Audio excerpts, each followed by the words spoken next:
And it's time for a new edition of Phillies Talk. It's Phillies Talk podcast with Rich Baxter and Matt Veazey. This week we're talking about the great start that the Phillies have had so far. They're on Sunday Night Baseball this week. And we'll be talking about how the MLB moved the All-Star game out of Atlanta. All of this and much, much more on this edition of Phillies Talk podcast. Hello, everyone, and welcome to this edition of Phillies Talk. It's Phillies Talk podcast for April 11th, 2021. I'm Rich Baxter, and joining me once again, Mr. Matt Veazey. How are you, Matt? Hey, Rich. How you doing today? All right, we're testing technology here. Only the first time, I think, or second maybe, that I've used Zoom, but we eventually, hopefully one day, we'll be able to zoom out to our Facebook friends. The community there is growing larger and larger every day, and over 400. So I figured one day we'll stream live to those folks. They seem to be, the biggest fans that are following the Phillies, and took the time to hit like and subscribe to the feed that we're doing here on Facebook. But meanwhile, we got baseball to talk about. The Phillies off to a semi great start.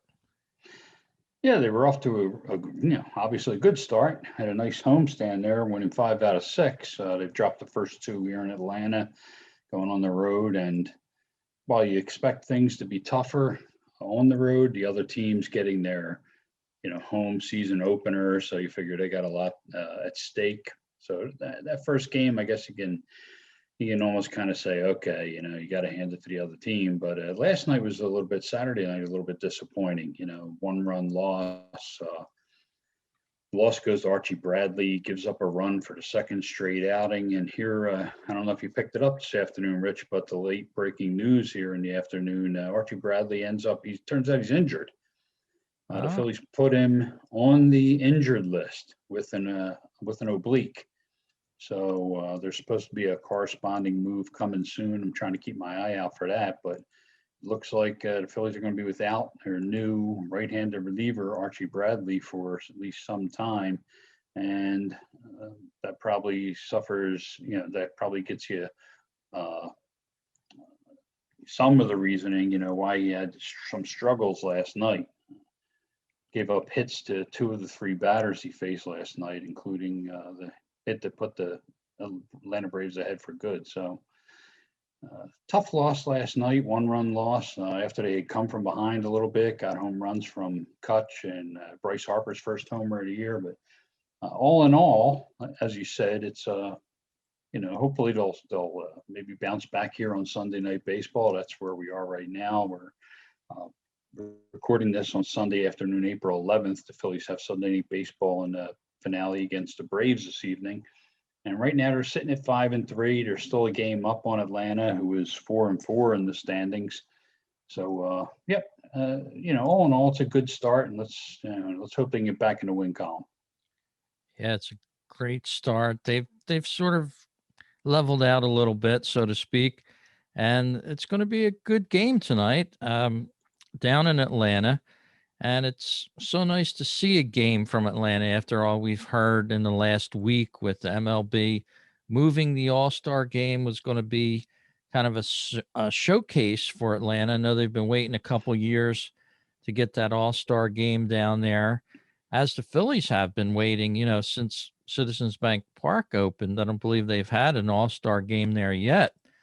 Will they get one in before the Phillies situation?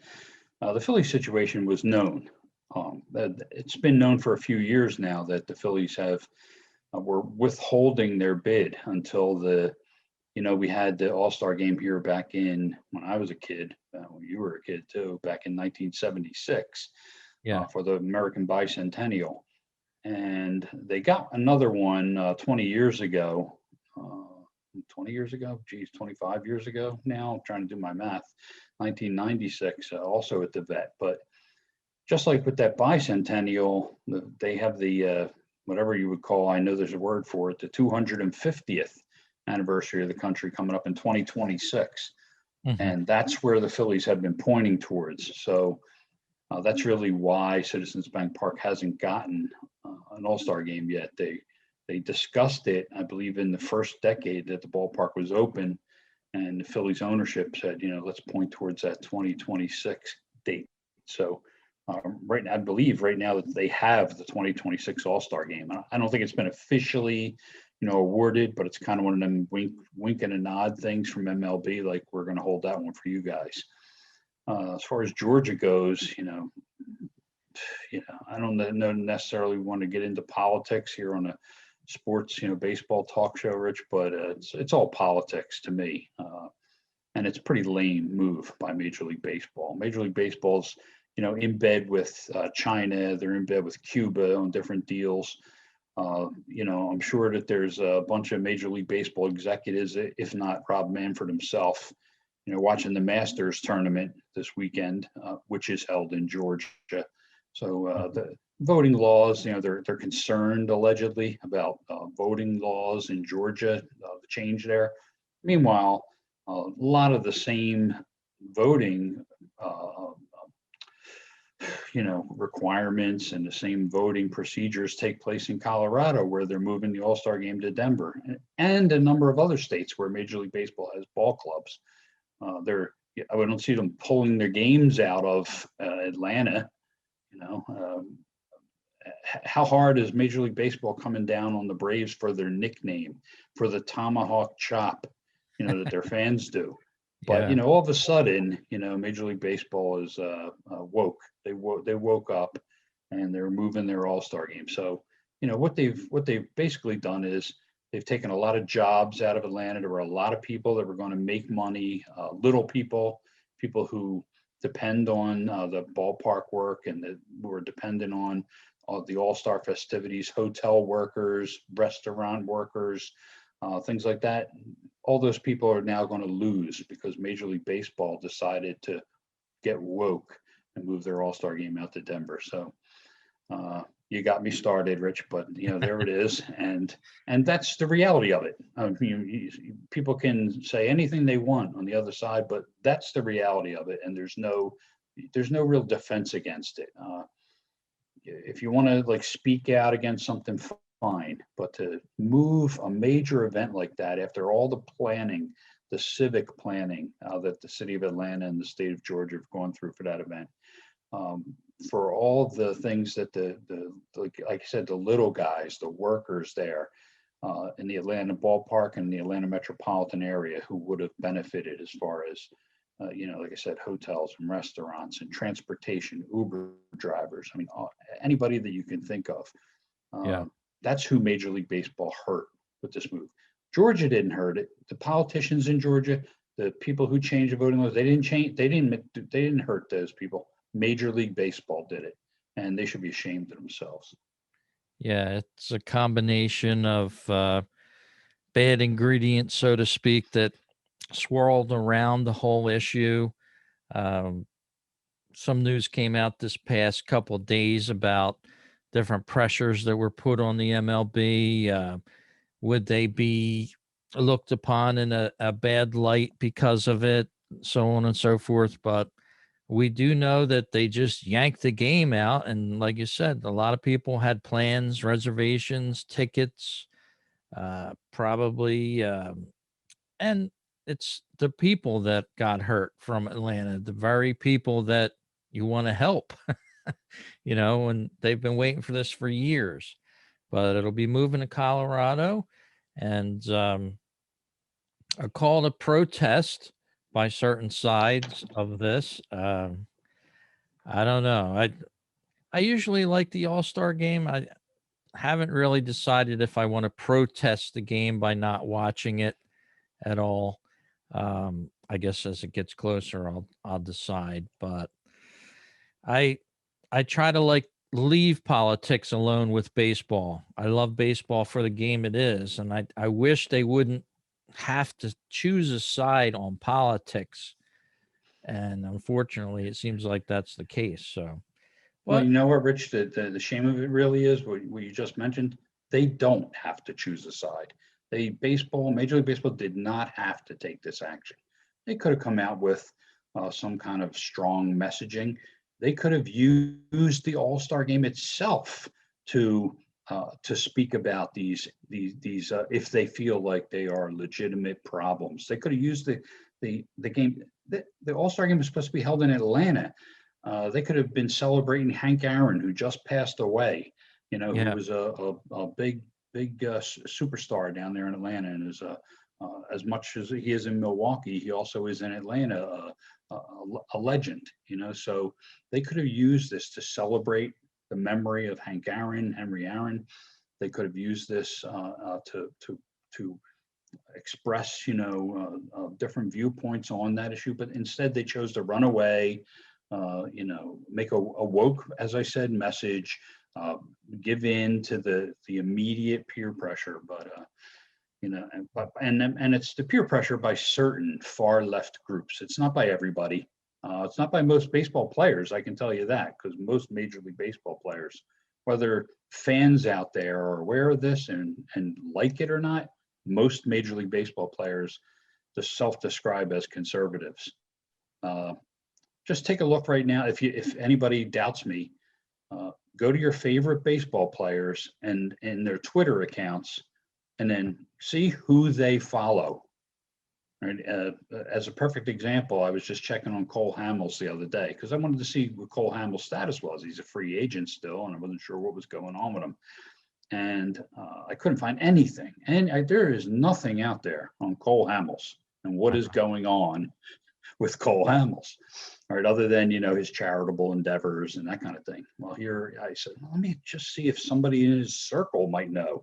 And I started looking at his Twitter, people who he follows. Not who cares about who follows him? Thousands of people follow him, but to people who he follows. And there's a lot of conservative, well-known newscasters and politicians and also. I'm like, Cole Hamels is typical of the majority of Major League Baseball players. So, it's just a shame that the organization of Major League Baseball chose to go in this direction. But I think we've spent enough time on this topic. But That's something. it was a big issue this past week. So. Yeah, and it's something like you said, Hank Aaron just passing away, and things all happen for a reason, I think. And, just the fact that a few years ago, Major League Baseball said, yeah, we're going to hold this in Atlanta. It's their turn. Hank Aaron passing away, as you mentioned, that would have been a big stage to present that career, how important he was to baseball. And now they're going to lose it. And the benefits outweighed what they did to move it, in my opinion. But they'll have to live with that, unfortunately. So that's where the cookie crumbles sometimes. But we'll have to see what happens down the road. It's sort of steam has left out of the balloon, so to speak, of that in the last couple of days. You don't hear much about it anymore. You probably won't hear about it to the game.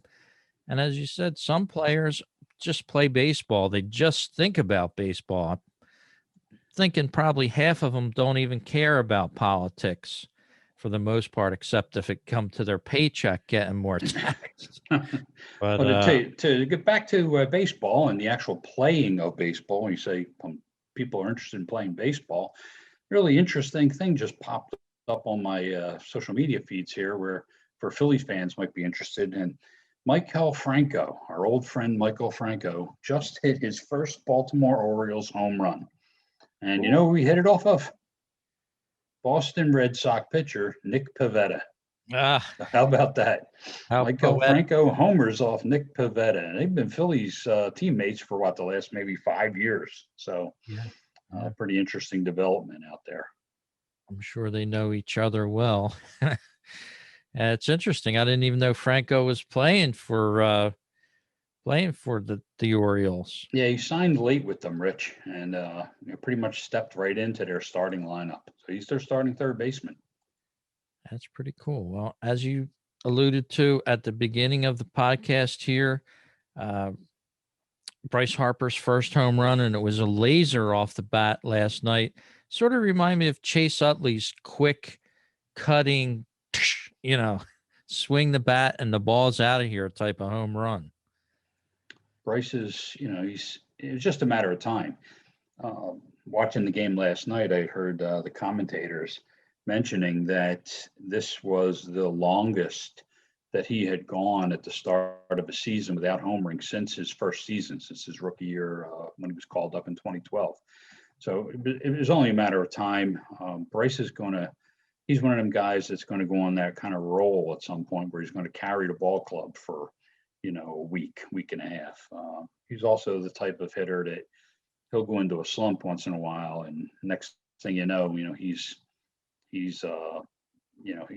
we're all scratching our heads and wondering when he's going to start hitting again, and he's swinging at crazy stuff for a week and a half. But I think and hopefully it'd be nice if he early on here he starts getting on one of those streaks where he's really carrying the ball club, because the offense has struggled a bit. A little bit surprisingly, the offense has struggled a bit here in the early going for the Phillies. I'm not too worried about their offense, Rich. This was something like the fifth best run producing offense in Major League Baseball last year during the shortened season. They returned their entire cast intact. Alec Boehm is now in the lineup, which he wasn't for 2/3 of the season last year. And to me, he's their best all-around hitter right now. So, if anything, this offense should be better this year. You've got a healthy Andrew McCutchen, JT Realmuto back, and Didi Gregorius back on nice deals. They should be ready to go. So, it'd be nice if Bryce, starts getting going, and a couple of the other guys get going, the bats start swinging, and Sunday Night Baseball sounds like a good time for me for that to start happening, Rich. Yeah, the national showcase, the broadcast there. And another guy getting off to a great start that I'm so happy to see is Reese Hoskins there, batting 313 already this season. And I was concerned about him during spring training. He didn't seem to have a great spring training, but all of a sudden now that it counts now, knock on wood, he's off to a pretty good start. Well, other than batting average, Rich, Reese really has not had a bad last couple of years. For me, Reese kind of is one of those, he is what he is kind of hitters. He's going to strike out a lot. He's going to go into those funks, where it seems like he can't find his swing. He's also going to, similar to I just mentioned with Bryce, he's going to go into those streaks where I won't necessarily say he carries the ball club, but he's going to go into those streaks where he powers up for a week or two, and he puts up, big power numbers. I see 40 homer potential in Reese Hoskins. To me, he's certainly in a full, normal, healthy season. Reese Hoskins is a 35 plus home run guy. He was on that kind of pace last year, a full season pace, until he got injured over the last 3 weeks of the season. So give Reese Hoskins, just keep him in the lineup somewhere every day. I don't really care where they bat him. I don't necessarily think he's the best choice for a two hitter, but Joe Girardi knows better than me. I would bat Reese down a little bit, maybe down around the 7 spot in the batting order. But he's going to, if you just keep him in the lineup every day, let him play, let him take his swings. He's going to get 35 plus homers for you, which it's fine for a first baseman. If you got a first baseman who hits 35 homers, knocks in between 90 and 100 runs, that's about what you would hope to get out of that position. So, yeah, Mike Schmidt used to hit 30 some odd home runs, and that was considered great, back in that day. But yeah, I hope Reese has a great season. He's certainly off to a nice start here in 2021. And as you said, the Phillies wrap up here in Atlanta later tonight, and then they go to New York, which, that they're playing the same teams repetitively the first couple of weeks of the season. I think they played the Braves and the Mets like 13 times between the two teams, but hopefully they can continue to play good Obviously, that's what we all hope, right? with the both That's of what we them. all hope. Yeah, with New York the way it is, they seem like they're trying to find themselves, but maybe this will have an opportunity for the Phillies to get a couple more wins and pick up some distance on some other teams. I don't know if you want to call tonight a must win, but it's a good matchup. Whereas, are they going to assert themselves early? Are they going to be able to say, "Hey, we're going to contest for this first place spot here with a victory tonight"? So I'm very interested to see this game. Yeah, I think it's too early to call anything must win. They swept the Braves last weekend. If the Braves tit for tat and sweep the Phillies this weekend, it's certainly not the end of the world. Both teams would be 5-4. You're back to square one. Nobody expects the Phillies to run away. With the NL East division. So, it'd be nice to grab that win. It'd be nice to. I'm not so worried about the standings at this time of year. I mean, you're looking at teams like, Washington's lost 4 out of their first 5, and the Yankees are 3-5, and the Oakland A's, who've been a contender for the last couple of years, they're sitting at 3-7, and I'm sure those people are not panicking. It's early.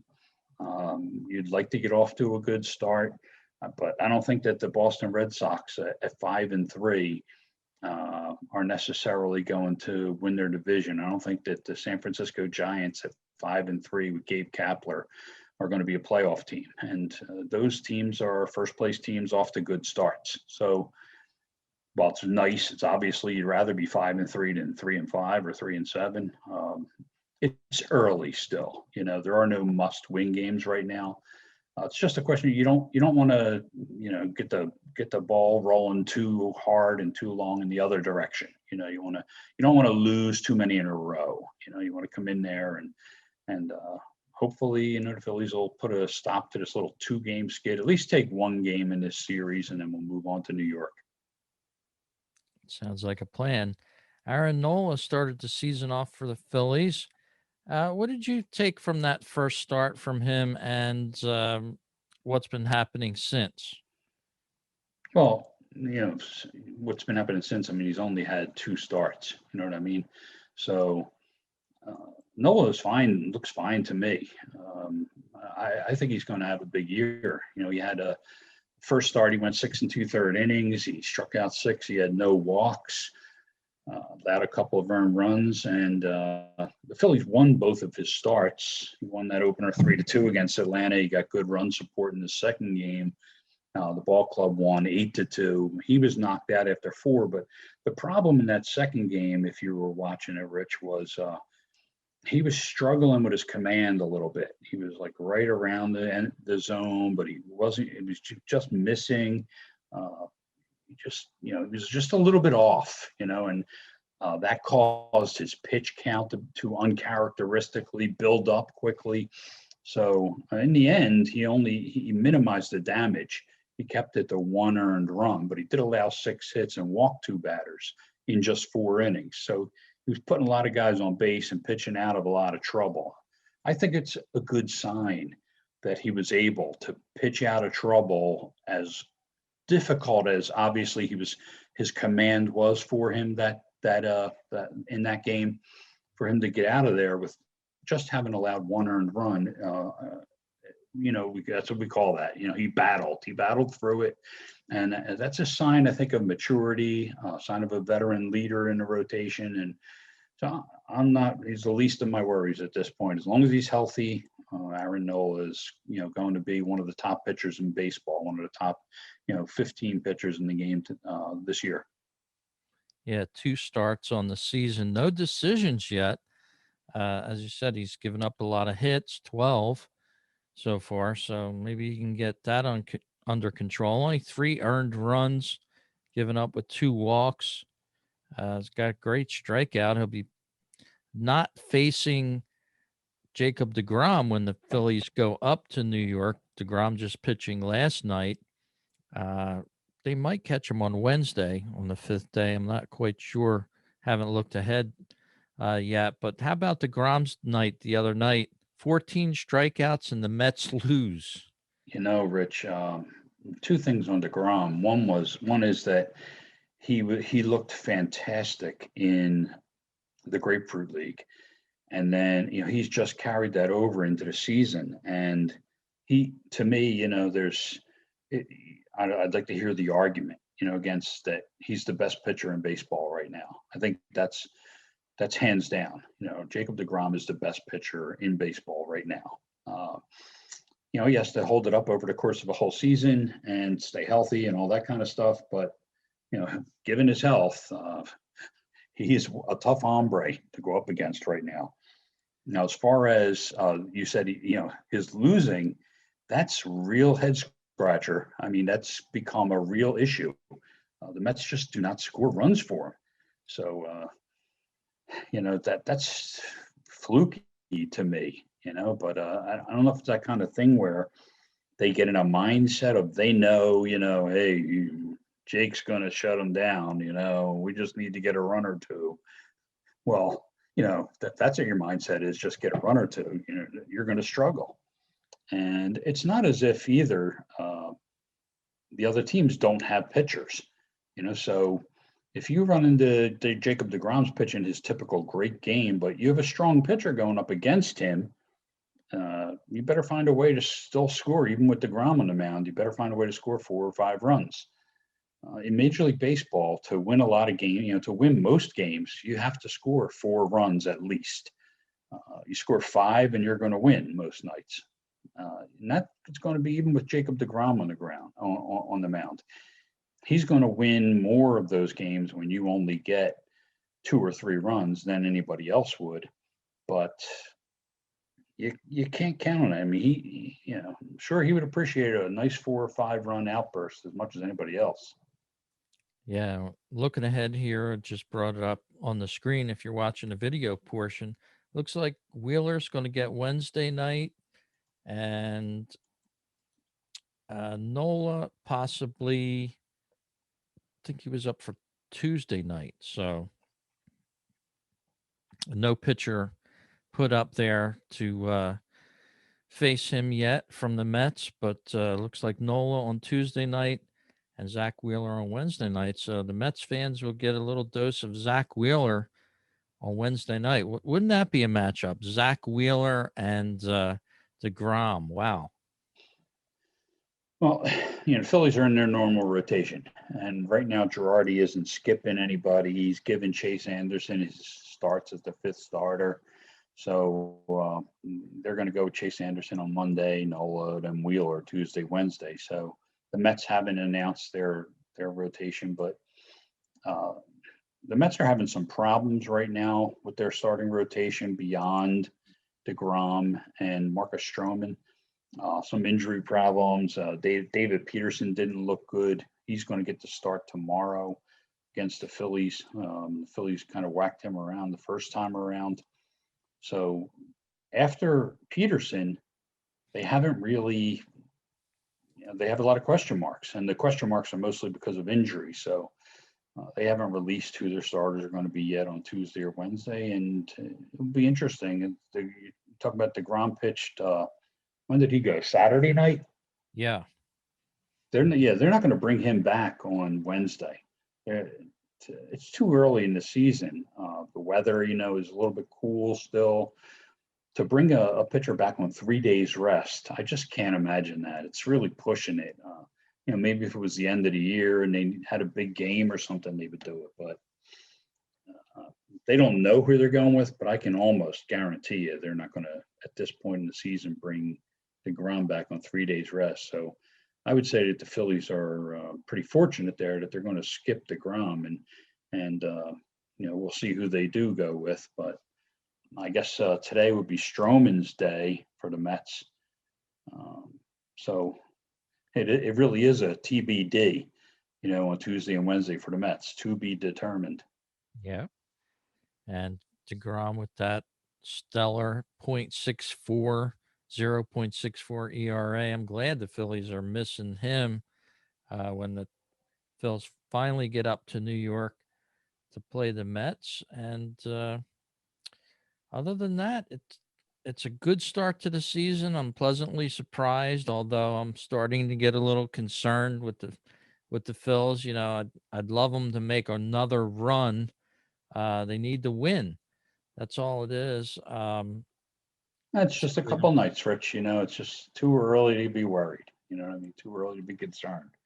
right. I don't want them ending up like the Mets, who are currently 2-3 and seem like they're bailing out, a couple issues at the moment. But of course, the long season and all, you can't control some of that.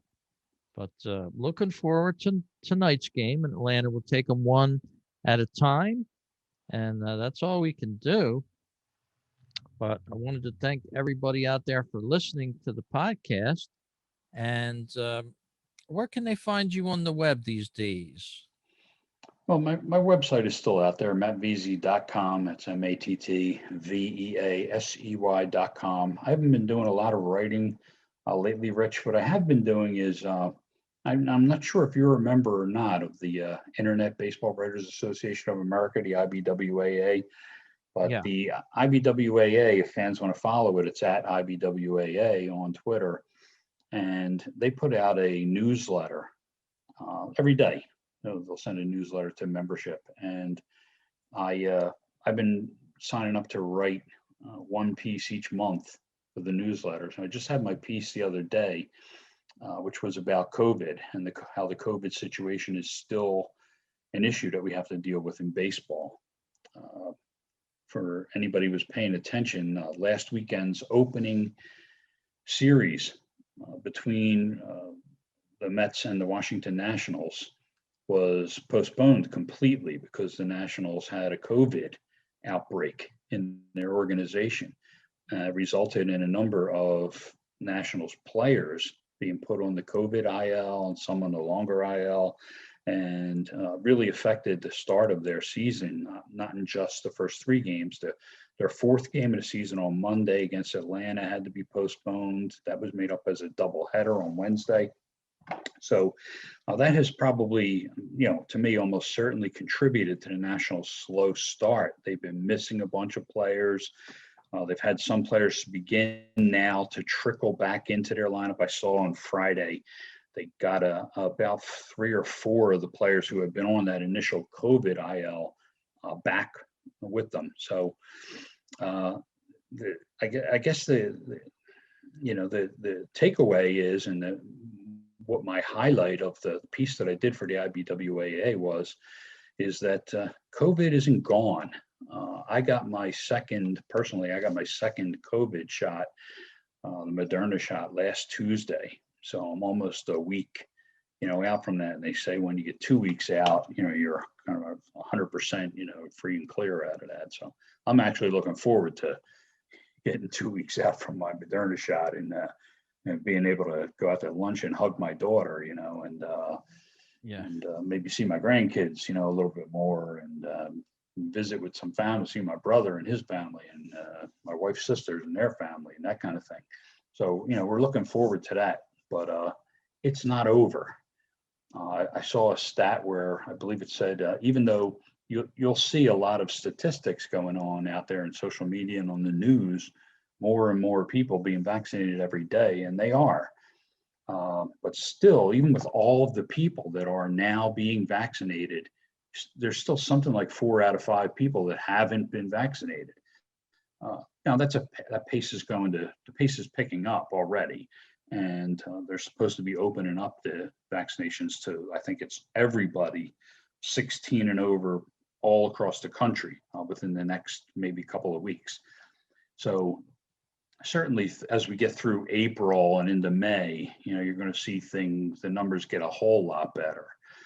But the ballpark right now at Citizens Bank Park, I think they opened up with something like 8,800 fans were permitted. Now they've moved to a quarter, so I think it's 11,000 fans that are permitted each game. I have actually had my first game coming up next Saturday against the Cardinals. I also have a game in May against the Brewers. So, I'll be getting down to the ballpark for the first time since 2019, next weekend. So, I'm looking forward to that. But it's not gone, and as this national situation pointed out just a week ago, um, it's not gone from Major League Baseball. You saw the problems we had last year with a few series being postponed, games and players being skipped here and there, and then having to be made up. You're going to still see that from time to time. Major League Baseball did a tremendous job with testing and with getting the players on board with the restrictions and limitations during spring training.